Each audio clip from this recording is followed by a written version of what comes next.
gonna pinch and pull and snap off. These are gonna stay nice and chewy. I love this soup. 뉴욕이 지금 난리가 났습니다.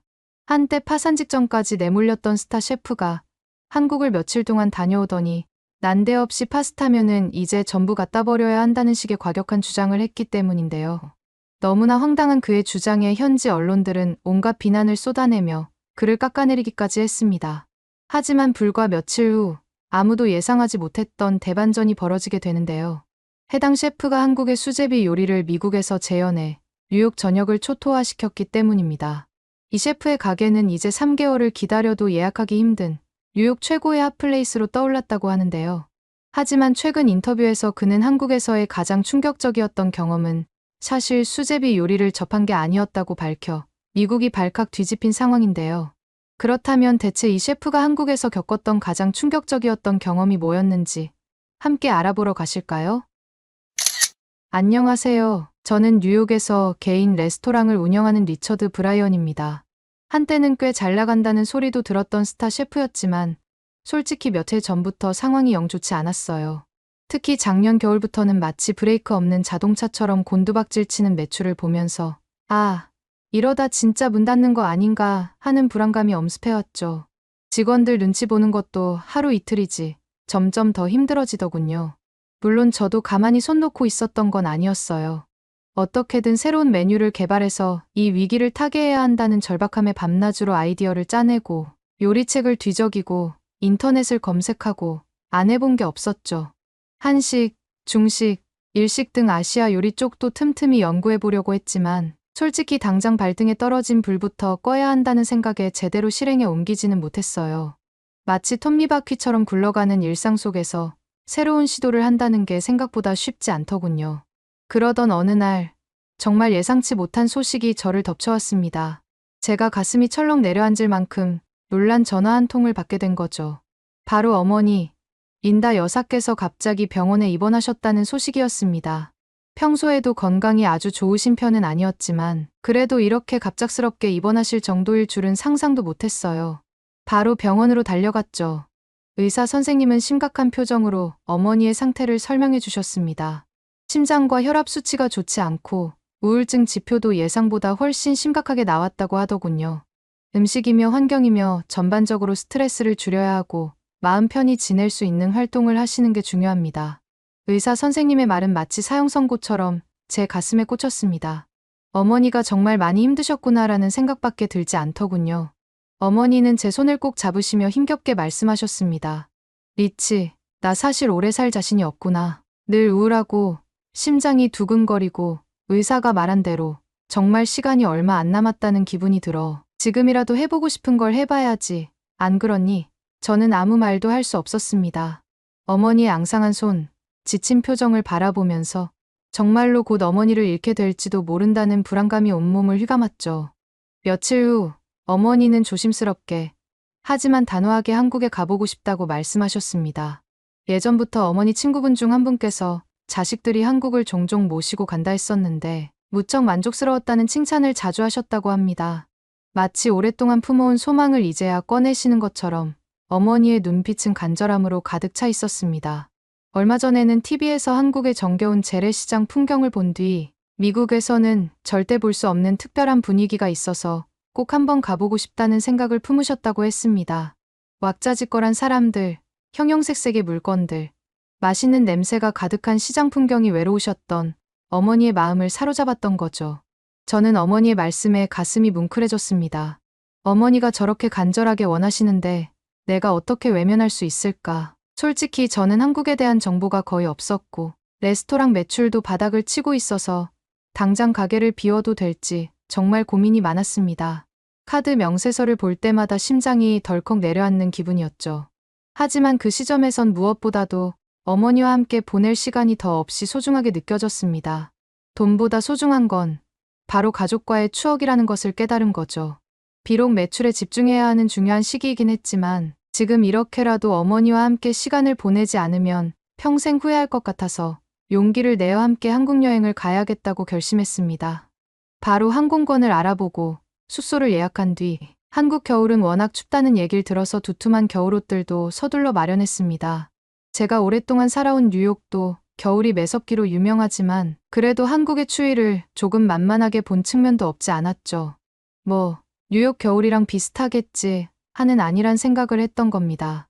하지만 한국에 도착하고 나서야 그 겨울 공기가 얼마나 매섭고 예리한 칼바람처럼 느껴질지 뼈저리게 실감하게 되었습니다. 드디어 인천공항에 도착했습니다. 어머니와 함께 공항 밖으로 잠시 나갔다가 저는 정말 깜짝 놀랐습니다. 솔직히 한국이 아무리 춥다 한들 미국이랑 뭐 얼마나 다르겠어? 라며 가벼운 맨투맨 티셔츠 위에 코트 하나만 대충 걸치고 나왔는데 예상치 못한 칼바람이 뼛속까지 파고드는 듯한 느낌이었죠. 호텔에 도착하니 밖은 이미 영하의 매서운 기온이었고 금방이라도 한방눈이 쏟아질 듯한 잔뜩 흐린 날씨였습니다. 어머니는 왠지 모르게 몹시 피곤해 보이셨기에 오늘은 일단 호텔에서 푹 쉬시는 게 좋겠다고 정중하게 권했습니다. 어머니도 제 제안을 굳이 마다하지 않으셨죠. 다음 날 아침 저는 어머니께 한국의 멋과 맛을 제대로 보여드리기 위해 예약한 근사한 고급 레스토랑을 가려고 했습니다. 이왕 한국에 왔으니 한국에서 제일 유명하다는 파인다이닝 레스토랑을 한번 찾아볼까 하는 생각이었죠. 하지만 어머니는 갑자기 가방에서 꼬깃꼬깃한 작은 쪽지 하나를 꺼내시며 동대문이라는 곳에서 정말 맛있는 음식을 꼭 먹어보라고 내 오랜 친구가 신신당부하더라. 우리 오늘 저녁은 거기 가서 해결하면 어떨까 하고 제안하셨습니다. 마치 어린아이처럼 들뜬 표정으로 말씀하시는 어머니를 보니 차마 거절할 수가 없더군요. 문제는 저도 한국에 대해서는 거의 문외한이나 다름없었고 그 유명하다는 동대문의 정확한 위치조차 제대로 알지 못했다는 겁니다. 더 큰 문제는 어머니 친구분께서 적어주신 정보가 꽤 부정확했다는 점이었죠. 택시를 잡아타고 기사님께 여기 적혀있는 대로 가주세요라고 말씀드렸는데도 기사님께서는 난감한 표정으로 정확한 식당 이름을 모르시면 조금 헤매실 수도 있는데 괜찮으시겠어요? 라고 되물으셨습니다.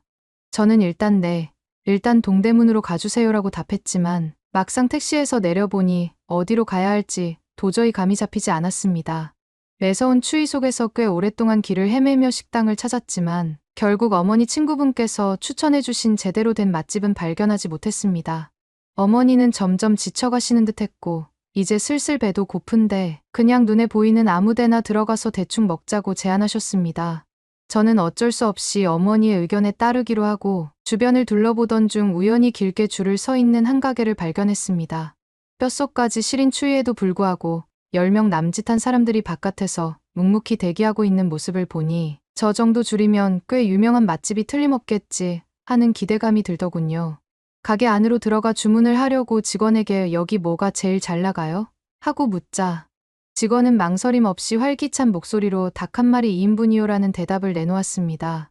저는 워낙 배가 고팠기에 일단 춥고 배고프니 뭐든 빨리 먹고 보자는 생각으로 무슨 음식인지도 모르고 2인분을 주문했습니다. 하지만 잠시 후 제가 주문한 음식이 어떤 음식인지 알고 나서부터는 왠지 모를 불안감이 엄습해오기 시작했습니다. 주문한 음식이 나오기 전 주변 테이블을 슬쩍 둘러보고서야 저는 닭 한 마리가 닭을 주재료로 한 요리라는 사실을 비로소 알게 되었습니다. 아뿔싸, 확인도 안 해보고 요리를 시켰나 하는 후회가 밀려왔죠. 사실 어머니께서는 예전에 닭을 드시다가 심하게 체하신 후 응급실까지 실려 가신 적이 있으셨거든요. 그 이후로는 닭 요리 자체를 쳐다보기도 싫어하셨기 때문에 저는 더욱더 조심스러울 수밖에 없었습니다. 괜히 어머니, 이거 닭으로 만든 요리래요라고 솔직하게 말씀드렸다가는 닭 요리에 극도로 민감하신 어머니께서 갑자기 불쾌해하시며 식당에서 나가자고 하실까봐 저는 아무 말도 하지 못한 채 조용히 앉아 있었습니다. 마치 폭탄을 안고 있는 것처럼 불안한 마음이었죠. 드디어 기다리던 닭 한 마리가 테이블 위에 놓이는 순간 저는 속으로 경악할 수밖에 없었습니다. 잠깐만. 카니발 장기 렌트가 이게 맞아? 37만원. KS 오토플랜 34만원. 3만원 차이 나는데? 야, 이게 4년이면은 150만원 정도 차이인데, 야, 이 정도면 차 등급을 하나 올려야 되겠다. 파인트카 리스트. 이거 뭐야? 일단 차가 되게 많네. 그랜저, 소렌토. 와, 무슨 소렌토가 28만원이야. 그랜저가 32만원이고? 이러면 무조건 KS 오토플랜에서 하지.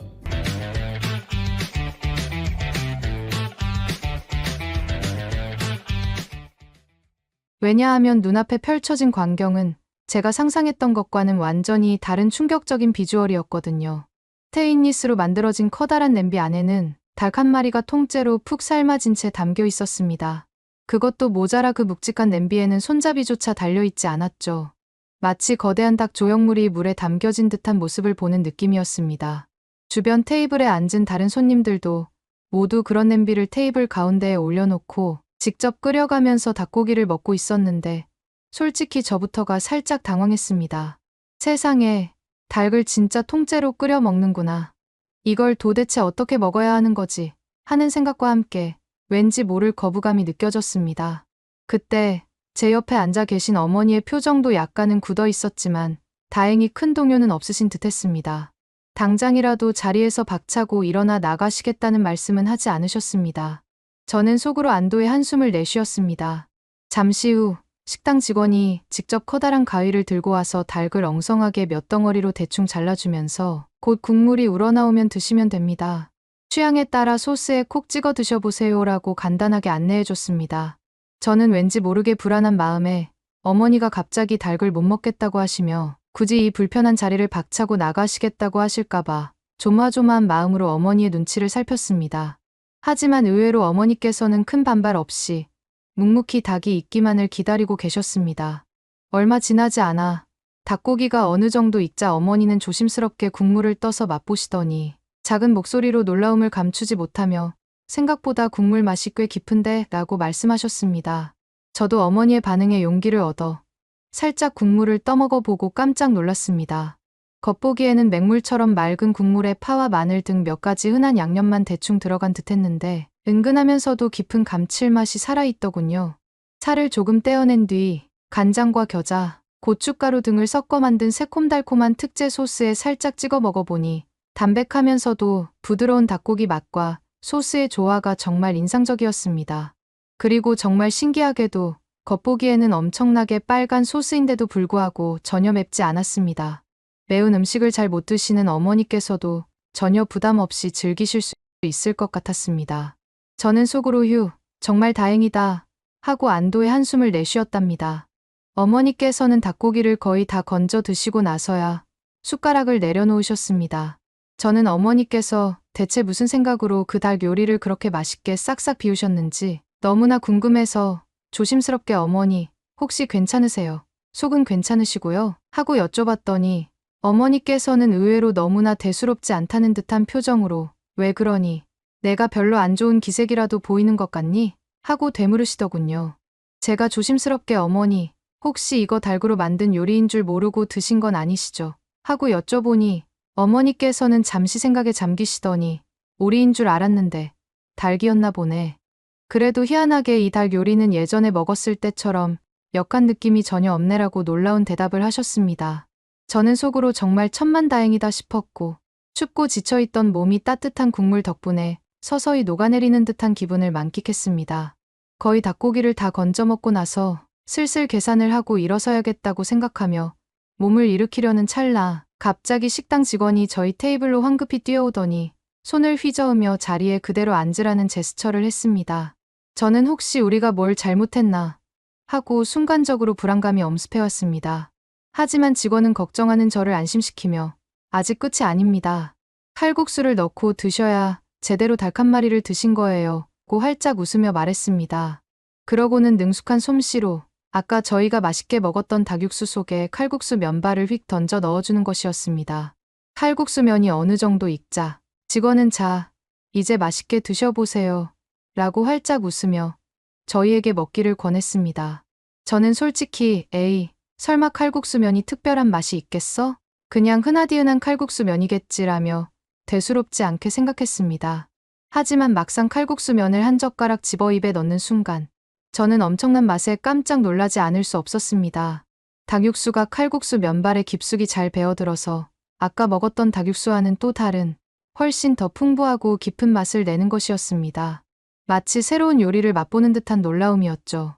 아까보다 걸쭉해진 국물은 칼국수 면과 환상적인 조화를 이루며 더욱더 깊고 진한 풍미를 선사했습니다. 어머니는 어머나, 이 칼국수 면, 파스타보다 훨씬 더 쫄깃쫄깃하고 고소하네. 정말 신기하다라며 연신 감탄사를 내뱉으셨고 저보다 훨씬 더 많은 양의 칼국수를 맛있게 드셨습니다. 마치 어린아이처럼 즐거워하시는 어머니의 모습에 저도 덩달아 기분이 좋아졌습니다. 결국 닭 한 마리와 칼국수를 모두 깨끗하게 싹싹 비우고 나서 저는 다시 한번 어머니의 컨디션을 조심스럽게 살폈습니다. 예상보다 많이 걸어 다니셔서 조금 피곤해 하시긴 했지만 그래도 겉으로 보기에는 큰 문제는 없어 보였어요. 저는 속으로 정말 다행이다 하고 안도의 한숨을 내쉬었습니다. 하지만 그 순간 저희는 전혀 예상치 못했던 갑작스러운 위기에 직면하게 되었습니다. 닭 한 마리 식당에서 나와 가장 가까운 시장 쪽으로 이동한 뒤 잠시 가볍게 둘러보려던 찰나였습니다. 갑자기 어머니께서 얼굴을 찡그리시며 어지럽고 머리가 심하게 울리는 것 같다고 힘겹게 말씀하시는 것이었습니다. 저는 깜짝 놀라 재빨리 어머니를 부축해 근처 건물 벽 쪽으로 조심스럽게 기대어 세웠는데 어머니의 상태가 생각보다 훨씬 더 심각해 보였습니다. 식은땀을 뻘뻘 흘리시며 지금 당장이라도 쓰러질 것 같다고 호소하시자 저는 너무나 당황한 나머지 무의식적으로 911 미국의 긴급 신고 번호를 눌러버렸습니다. 마치 머릿속이 하얗게 변해버린 듯한 기분이었죠. 주변에 계시던 시장 상인분들께서도 한눈에 보기에도 상황이 심각하다는 것을 알아차리셨는지 갑자기 저희 쪽으로 우르르 달려오시더니 제 앞에서 손짓 발짓을 섞어가며 무언가를 열심히 이야기하시기 시작했습니다. 하지만 불행히도 저는 한국어를 전혀 알아듣지 못했기 때문에 그분들이 무슨 말씀을 하시는지 도저히 이해할 수가 없었습니다. 그러자 한 상인분께서 답답해하며 스마트폰을 꺼내 번역기 앱을 열심히 돌리시더니 번역된 문장을 제게 보여주셨습니다.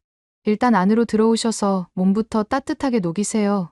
여기 바깥은 너무 추워요. 상인분들은 그렇게 말씀하시며 자신들의 가게 내부로 저희를 친절하게 안내해 주시고 따뜻한 물수건과 덮을 만한 담요를 찾아 어머니의 무릎 위에 정성스럽게 덮어주시기도 했습니다. 어머니, 괜찮으세요? 병원은 혹시 부르셨어요? 라며 걱정 가득한 표정으로 물어주시는 분들도 계셨습니다. 낯선 사람에게 베푸는 따뜻한 배려에 저는 깊은 감동을 받았어요. 놀라운 사실은 미국에서라면 아무리 급한 상황이라도 한참을 꼬박 기다려야 겨우 도착할 법한 구급차가 정말 거짓말처럼 순식간에 도착했다는 점입니다. 사이렌 소리를 울리며 쏜살같이 달려오는 구급차를 보고 저는 입을 다물 수 없을 정도로 놀랐습니다. 세상에 이렇게 빨리 구급차가 오다니 정말 믿을 수가 없네 하는 생각과 함께 한국의 신속한 응급 시스템에 감탄하지 않을 수 없었습니다. 어머니께서는 구급대원들의 신속한 도움으로 곧장 응급실로 안전하게 옮겨지셨습니다. 응급실 의사 선생님은 다행히 심각한 수준은 아니지만 겨울철 매서운 찬바람을 너무 오래 쐬다 보니 혈압이 갑자기 심하게 오르락내리락 했던 것 같다고 상황을 설명해 주시면서 수액을 맞고 충분한 휴식을 취할 것을 권하셨습니다. 그걸 듣자마자 아까 추운 날씨에 줄을 너무 오래 섰던 걸까 하고 자책하게 되더군요. 그 후 저는 병원에서 발급해준 청구서 비용을 꼼꼼히 살펴보며 또 한 번 놀라지 않을 수 없었습니다. 만약 미국 응급실이었다면 보험이 없이는 아마 수백만 원은 좋게 나왔을 텐데 여기 한국에서는 그 절반의 절반도 채 안 되잖아? 정말 말도 안 돼 하는 생각이 머릿속을 떠나지 않았습니다. 저는 한국의 저렴한 의료비에 깊은 인상을 받을 수밖에 없었답니다. 응급실 의사 선생님은 마지막으로 며칠간은 최대한 무리하시지 않는 것이 좋겠고 부득이하게 외출을 해야 할 경우에는 반드시 따뜻하게 옷을 챙겨 입으시는 것을 잊지 마세요라고 당부하셨습니다. 저는 고개를 끄덕이며 일단 오늘은 푹 쉬면서 안정을 취해야겠다고 마음먹었습니다. 갑작스러운 사고에 놀라기도 했지만 그래도 한국의 훌륭한 의료 시스템 덕분에 어머니께서 큰 탈 없이 회복하실 수 있어서 정말 다행이라는 생각이 들었습니다. 그날 오후 저는 미국에서 오랫동안 함께 일해온 친한 친구와 통화를 했어요. 친구에게 최근 제 레스토랑 상황이 얼마나 심각한지 솔직하게 털어놓고 어머니께서 한국에서 닭 한 마리와 칼국수를 정말 맛있게 드셨다는 이야기도 함께 전했습니다.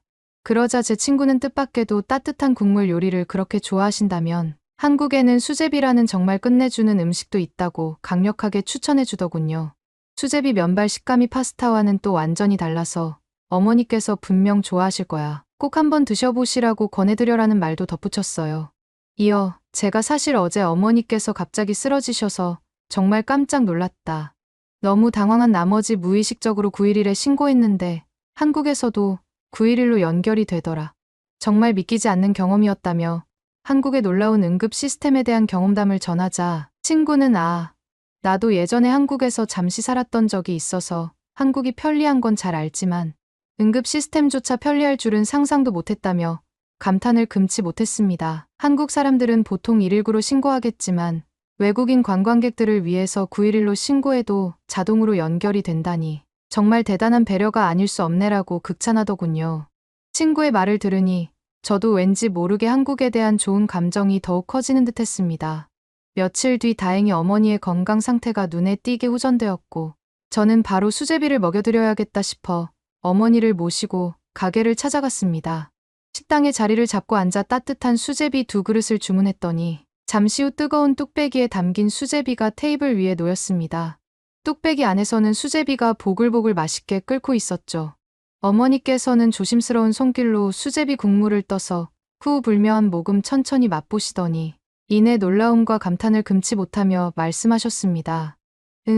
이 수제비는 며칠 전에 먹었던 닭 요리와는 또 완전히 다른 느낌이네. 국물이 훨씬 더 걸쭉하면서도 깔끔하고 쫄깃한 밀가루 반죽이 국물 맛을 더욱 부드럽게 만들어주는 것 같아. 저도 어머니의 칭찬에 용기를 얻어 숟가락으로 수제비 반죽을 조심스럽게 집어 한 입 먹어봤는데 정말 파스타와는 전혀 다른 독특한 식감이었습니다. 쫄깃하면서도 입 안에서 사르르 부드럽게 녹아내리는 듯한 특유의 매력이 있었습니다. 직원분께서는 저희를 따뜻한 시선으로 바라보며 밝게 웃어주더니 혹시 매운 양념이 필요하시면 언제든지 말씀하세요. 수제비는 김치랑 같이 먹으면 훨씬 더 맛있거든요라고 친절하게 알려주었습니다. 어머니께서는 아직 매운 음식이 조금 부담스럽긴 했지만 한국인의 친절한 배려에 감사하다며 수제비 국물 위에 김치를 아주 소량만 살짝 얹어 맛보셨습니다. 그러고는 갑자기 눈이 휘둥그레지시며 어머나 세상에, 의외로 이 김치의 새콤한 맛이 수제비 국물과 너무나 잘 어울리네.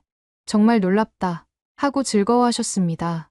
어머니의 환한 미소를 보니 저도 덩달아 행복해지는 기분이었습니다. 한국에서의 일정이 예상보다 길어지면 어머니의 체력에 무리가 될 수도 있겠다는 걱정이 들어 저희는 결국 원래 계획했던 것보다 조금 일찍 아쉽지만 미국으로 귀국하기로 결정했습니다. 개인적으로는 한국에 좀 더 머물면서 더 많은 한국 음식을 경험해보고 싶었지만 어머니의 건강이 무엇보다 최우선이었으니까요. 뉴욕 공항에 도착해 오랜만에 레스토랑으로 돌아와 보니 매니저가 다급한 표정으로 달려와서 걱정스러운 목소리로 셰프님, 큰일 났습니다. 셰프님께서 한국에 가신 동안 레스토랑 매출이 눈에 띄게 더 떨어졌습니다. 특히 주말 예약은 완전히 끊기다시피 했어요. 이대로 가면 정말 심각한 적자를 면치 못할 것 같습니다라고 보고하는 것이었습니다. 저는 한국으로 떠나기 전부터 이미 어느 정도 예상하고 있었지만 막상 현실로 닥치니 불안감이 더욱 커졌습니다.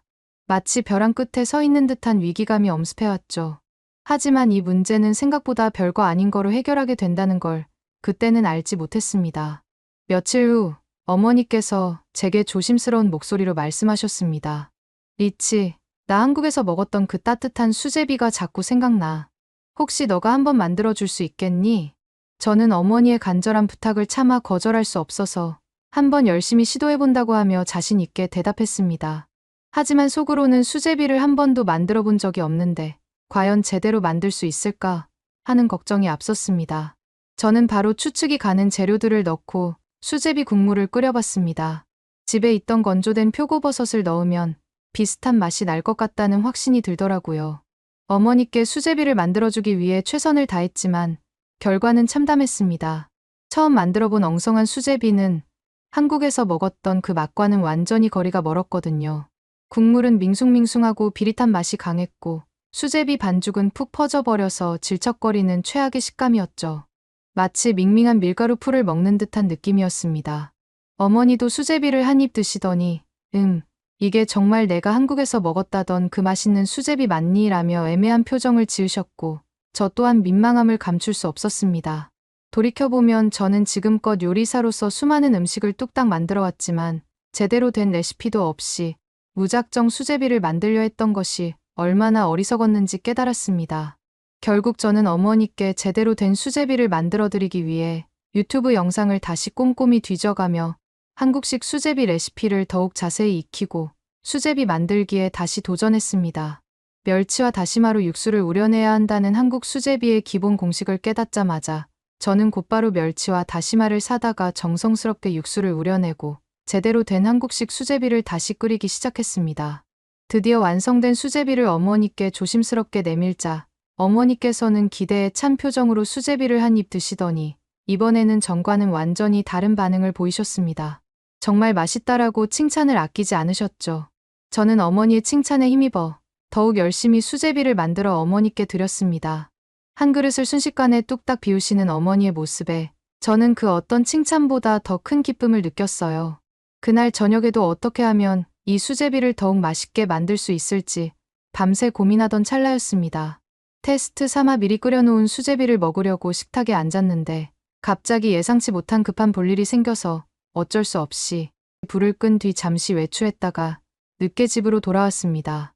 식탁에 앉아 이번 수제비는 망했구나 하는 생각을 가지며 뚜껑을 열었는데 정말 놀랍게도 국물은 식었지만 수제비가 전혀 불지 않고 갓 끓인 것처럼 적당히 쫄깃함을 유지하고 있는 것이었습니다.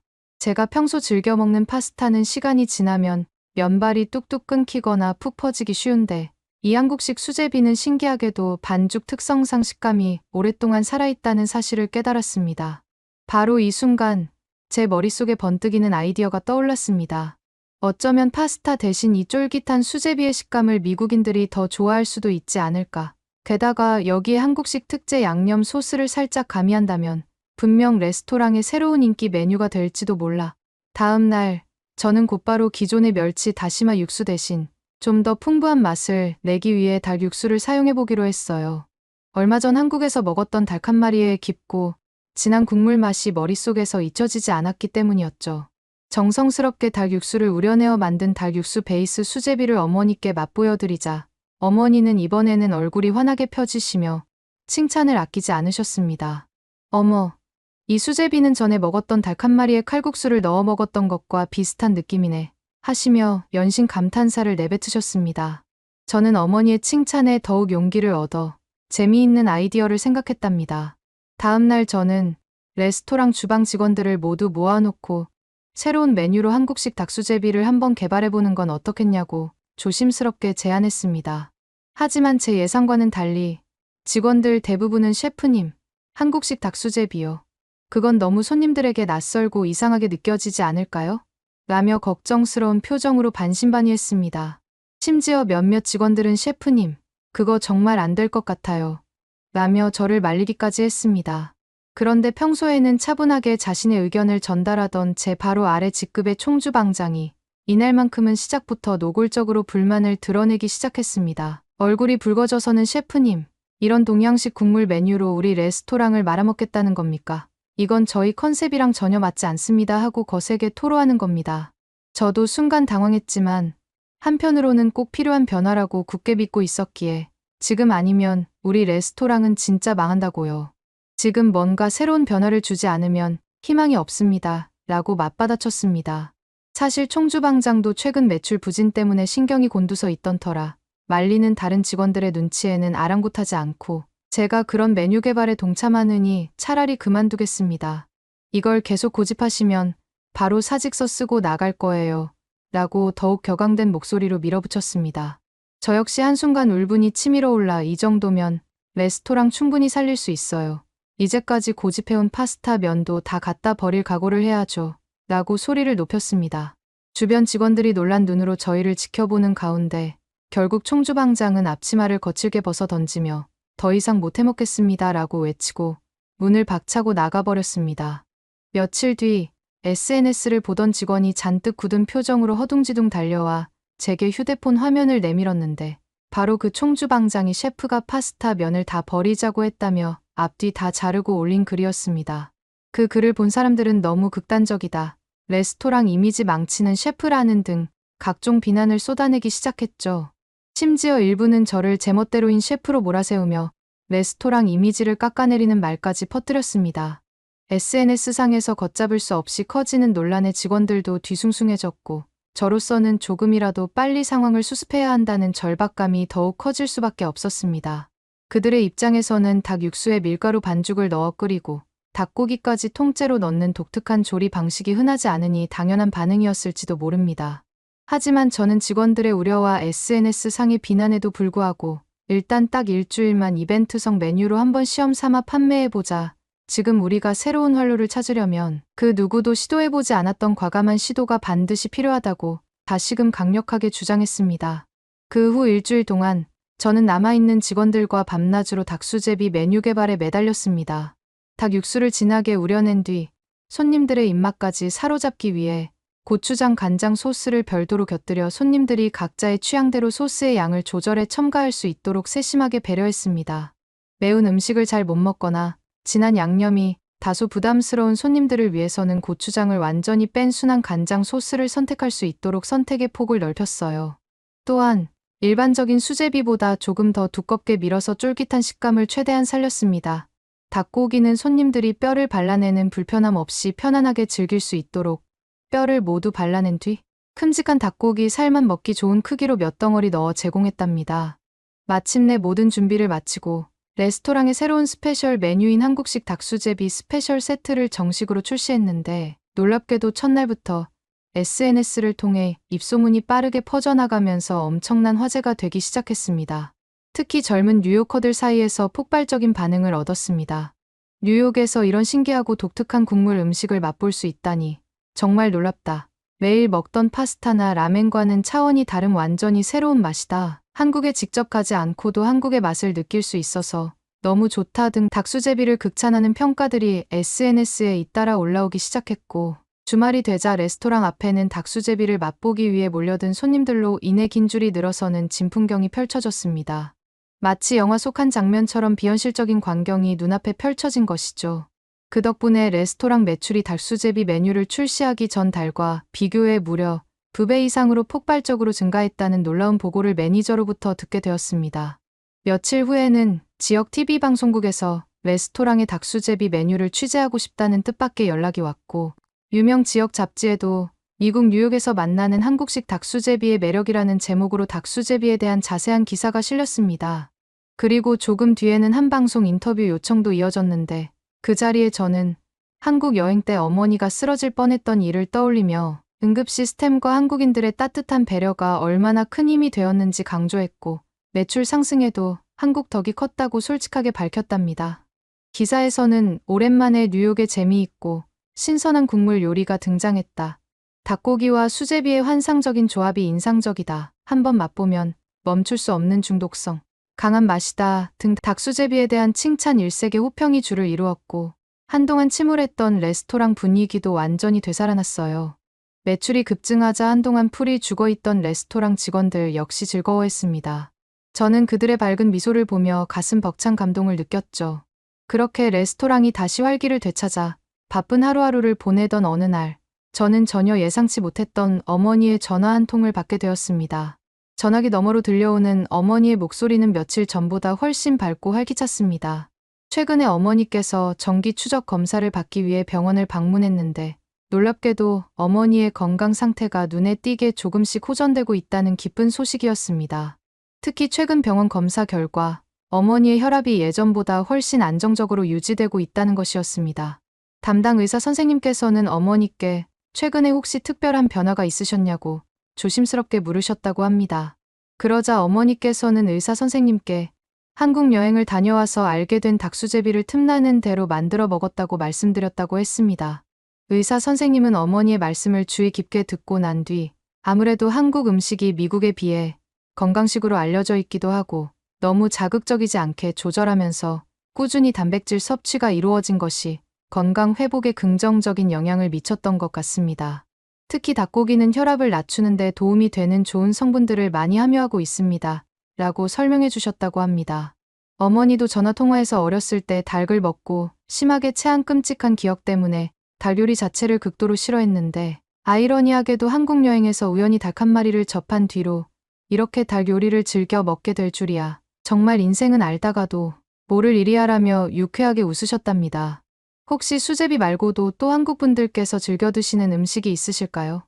어머니께 또 좋은 음식을 해드리고 싶어 여쭤봅니다. 오늘의 사연은 어떠셨나요? 오늘의 사연이 마음에 드셨다면 좋아요만 한번 눌러주세요. 1초밖에 안 걸리지만 좋아요를 한번 눌러주시면 더 좋은 사연을 소개해드리는데 큰 힘이 된답니다. 긴 영상 시청해주셔서 감사합니다. 오늘도 행복한 하루 보내세요.